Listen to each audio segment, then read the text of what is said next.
Hey, Junior Achievement fans.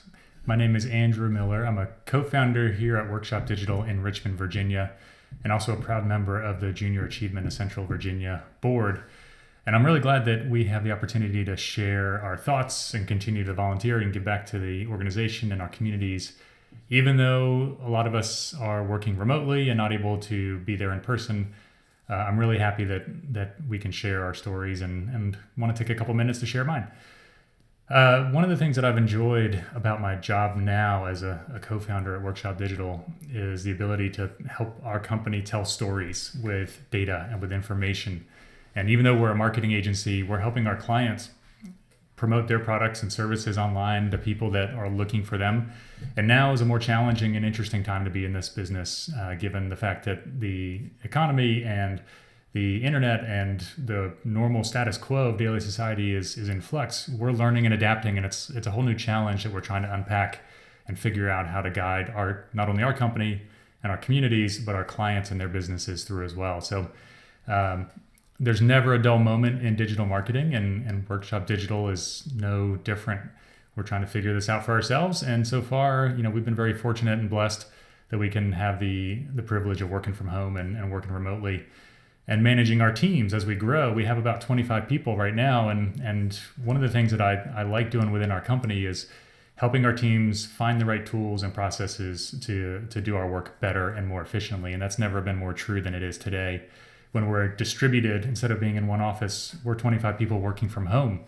And we've been able to adapt pretty quickly and make the necessary changes to our business so we can continue serving our clients.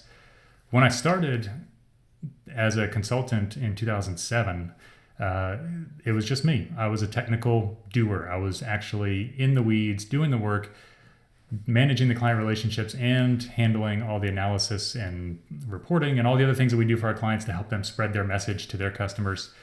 Today, I'm more of a manager of people and processes. So rather than actually doing the work, I get to oversee the teams of folks that are the smartest and the best and the brightest in the industry as they're delivering great results for their clients. So it's almost like I have the privilege and the expectation of having a second career within the same company. So I get to see it grow, and I get to grow and challenge myself at the same time. So as a doer and now as a manager and as a leader, I have to adapt my skill set and change how I view my work and my day-to-day responsibilities so I can be in a position to help the company grow and indirectly help our clients grow, whereas I used to do it directly. I came from a background in marketing. I worked here in Richmond at the Martin Agency and CarMax. And for those of you in Virginia, you know both of those companies. They're phenomenal, great groups of people, great companies to work for. And I still have a lot of strong connections and relationships with folks that are still there. So they've been influential in my life, and they served as good stepping stones and learning experiences for me to adapt and grow my skill set to figure out what it is I like to do. One of the things that I've learned about myself is I like numbers, I like data, and I like puzzles, and I like trying to figure it all out and fit it all together. And a lot of that is very detail-oriented work or numbers-oriented work. And that, for some reason, appeals to the right side of my brain that really digs down and tries to solve a lot of these problems and come up with creative solutions. And now as a manager of people at Workshop, I'm able to work with larger teams, and I love seeing the energy and the enthusiasm and the passion and the skills and the expertise that our teams bring to solving these problems every day for our clients. That's really motivating for me to get out of the role of being the one doing the work and facilitate and empower the folks that actually can do the work as a manager and as a leader. One of the questions that Junior Achievement often asks is, how did you choose your career? And I like to say I didn't choose this career. It chose me. I found ways to find interesting problems to solve, both personally and professionally. And so when I was with my previous employers, I dug around the companies to try to find things that needed to be figured out or solved or addressed and that nobody else was tackling, or we weren't using modern tools to tackle digital marketing in some cases.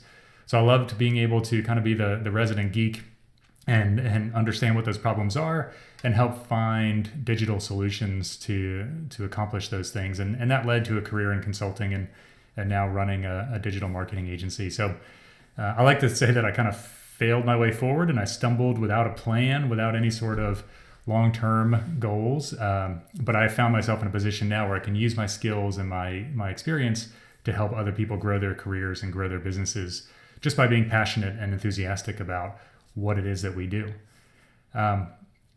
One piece of advice that I'd like to share with junior achievement students and audiences when I get out and speak and when we're talking internally is to not to stress about your career path. One of the things I've learned is that your career path is not a linear line from point A to point B, and there's no one right answer. There's certainly no wrong answers. Everybody's path is going to be different. So don't stress too much if you can't see a clear path from where you are today to where you want to be in the future, because chances are there isn't one. It's going to be a series of steps and trial and error and some missteps and setbacks. But ultimately, you're going to have to keep making choices along the way that are going to guide you closer to where you want to be as a professional and as a person. So you may find yourself stumbling through some uncertainty. You may find yourself on a growth trajectory in a career or in a field of study or in your personal life. And I would encourage you to embrace those, but also to learn from the setbacks so that each time you can course correct and adjust and build the career, build a life that you want to build for yourself. And certainly that has worked for me. And ultimately, it comes from solving the problems that you find interesting and challenging, and that also have a benefit for other people. So I wish you all well. Hope you stay healthy and safe during the quarantine. I hope you're able to continue to grow and look beyond and figure out what comes next, and use some of this time that you may have to study and learn and figure out what it is that drives you and makes you passionate about either work or personal projects. So be healthy, stay well, stay inside, wash your hands, and thanks for being a part of the Junior Achievement environment. Take care, everybody. Bye-bye.